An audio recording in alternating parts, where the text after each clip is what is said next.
तो गाइस आप लोग पहले ये पूरा का पूरा वीडियो देखो, इसमें क्या बोल रहा है ये बंदा। म्यूचुअल फंड्स निवेश बाजार जोखिमों के अधीन है। सीधा सीधा बोलना, जुआ है जुआ। मुझे एक चीज यहाँ पे समझ नहीं आ रही है कि म्यूचुअल फंड जुआ हुआ कैसे। सपोज करो ये निफ्टी 50 है और ये हमारे आता है कि कैसा आपका इकोनॉमी चल रहा है वैसा आपका निफ्टी 50 परफॉर्म करता है। तो समझ के चलो कि ये आपका टॉप 50 कंपनीज है, आपको इसमें इन्वेस्ट करना है, लेकिन थ्रू आप निफ्टी 50 इंडेक्स में तो पैसा डाल नहीं सकते। या तो आप ईटीएफ में डालोगे या तो आप उसका म्यूचुअल फंड लोगे जो कि हर एक महीने में आप इन्वेस्ट इन्वेस्ट हो सकता है आपका, या तो आप एक सम अमाउंट भी इन्वेस्ट कर सकते हो। अगर मुझे इनमें इन्वेस्ट करना है, मुझे चाहिए कि भाई मैं भी इकोनॉमी को थोड़ा आगे बूस्ट करूं, मैं भी इन शेयर में पैसा लगाऊं। अब शेयर क्या होती है, सपोज करो ये XYZ एक कंपनी है, ठीक है।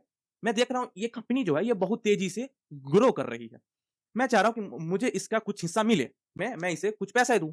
अब ये कंपनी मुझे अपना हिस्सा दिया अपना कंपनी में और मैंने इसे पैसे दिया, तो ये जुआ हो गया। पहला चीज।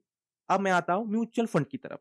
म्यूचुअल फंड जैसे जैसा कि मैंने आपको बताया कि आपको निफ्टी 50 में इन्वेस्ट करनी है, तो आप तो इंडेक्स में डायरेक्ट नहीं कर सकते। तो आपने उसका म्यूचुअल फंड लिया, आपने सोचा कि मैं इसमें हर मंथ 1000 रुपए इन्वेस्ट करूंगा, ठीक है। या तो आप एक ही बार में उसमें 1 लाख रुपए इन्वेस्ट कर दिए, वो एक सम अमाउंट होती है। तो अगर इकोनॉमी इंडिया का ऊपर जाता है तो हमारा निफ्टी 50 भी ऊपर जाएगा। क्यों ऊपर जाएगा? क्योंकि टॉप 50 कंपनी जो है वो आगे जाके ग्रो करेगी, इसलिए हमारा निफ्टी 50 भी ऊपर जाएगा। हमने जो म्यूचुअल फंड लिए वो भी ऊपर जाएगी। तो इसमें जुआ का कहां सीन है? पहला बात तो हम अपने इकोनॉमी को बूस्ट कर रहे हैं पैसा डाल के, हम उस 50 कंपनी में लगा रहे हैं जिससे वो 50 कंपनी और ज्यादा ग्रो करे। इसमें जुआ कैसे हो गया? इन जैसे लोगों के कारण बहुत ज्यादा मिस इन्फॉर्मेशन ऑलरेडी फैल चुका है। और ये एक स्टैंड अप कॉमेडी है, मैं इनका नाम नहीं जानता।